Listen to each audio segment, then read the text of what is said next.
Hello, musta mga kababayan? Magandang araw at isang masaganang bagong taon po sa ating lahat. Nga pala, sa bidyong ito, ang pag-uusapan naman natin ay kung paano tayo makakaiwas sa offload. Lalong-lalo na sa mga kababayan natin na papunta ng Poland upang magtrabaho.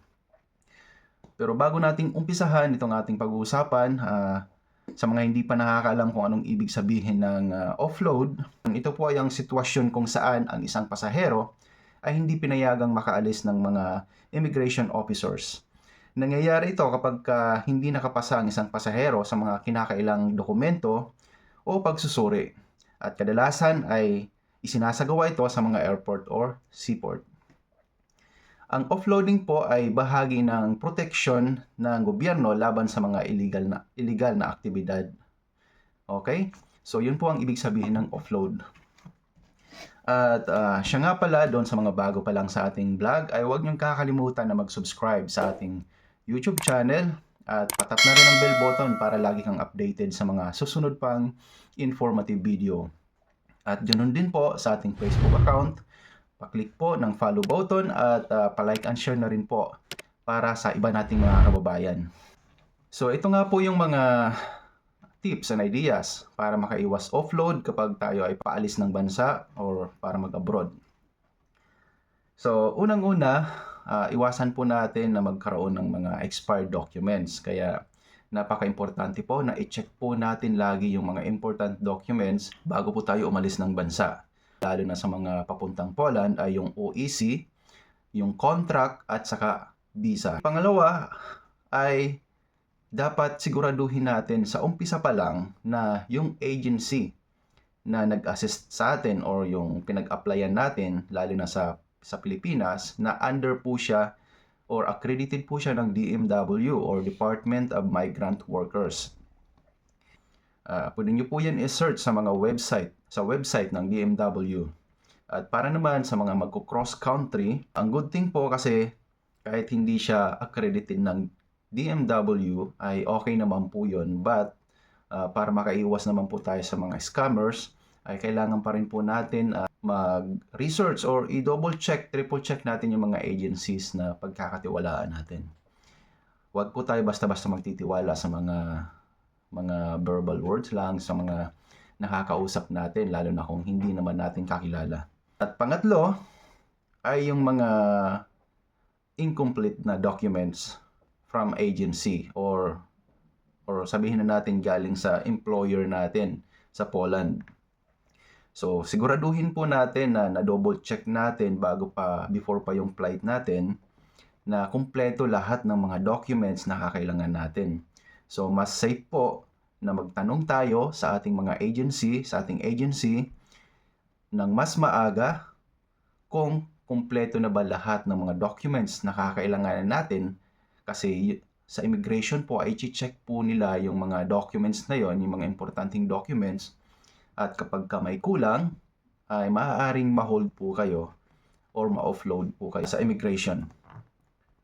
At pang-apat, dapat ay paghandaan nyo yung mga possible questions ng immigration officer.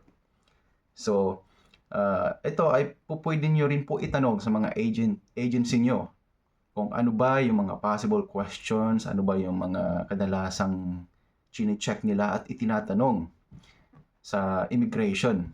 Importante rin po ito kasi kapag hindi kayo sigurado sa isasagot nyo or nag-aalangan kayo, so maaaring mag-cause po ito ng offload po sa inyong biyahe. So, maaga pa lang ay hingi na kayo ng guidance sa agency, no? At sa pagsagot naman sa mga katanungan ay dapat straight po tayo sa sagot. Kung tinanong ka anong pangalan mo, o pangalan mo lang sasabihin mo.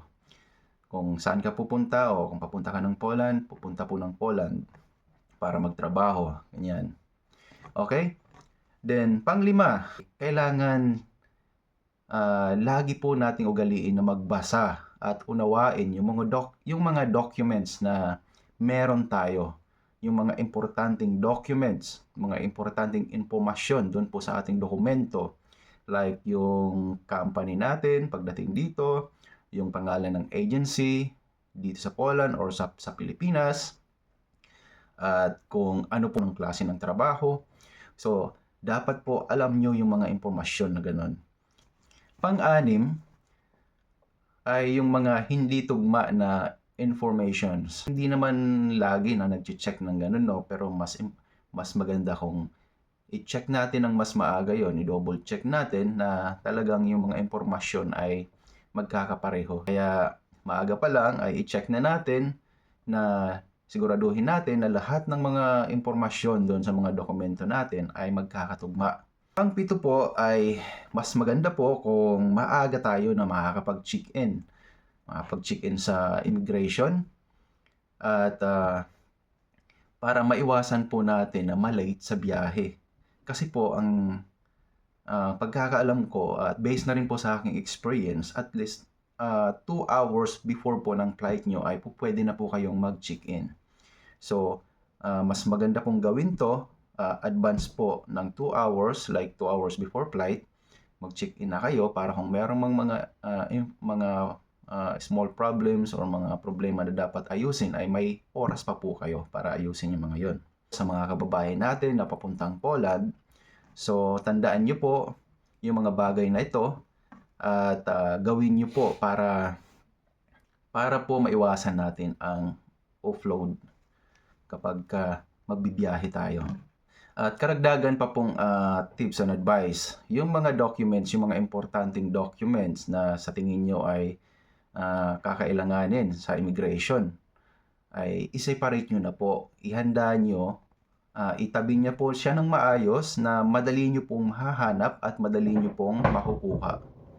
Okay? Kasi kapag may hinanap sa yung officer, may hinanap at may hiningi sa inyong documents at hindi nyo alam kung saan nyo nailagay nyo pala dun sa malaking maleta nyo at maraming laman. So magkakalkal pa kayo. So masyadong hassle yun, di ba?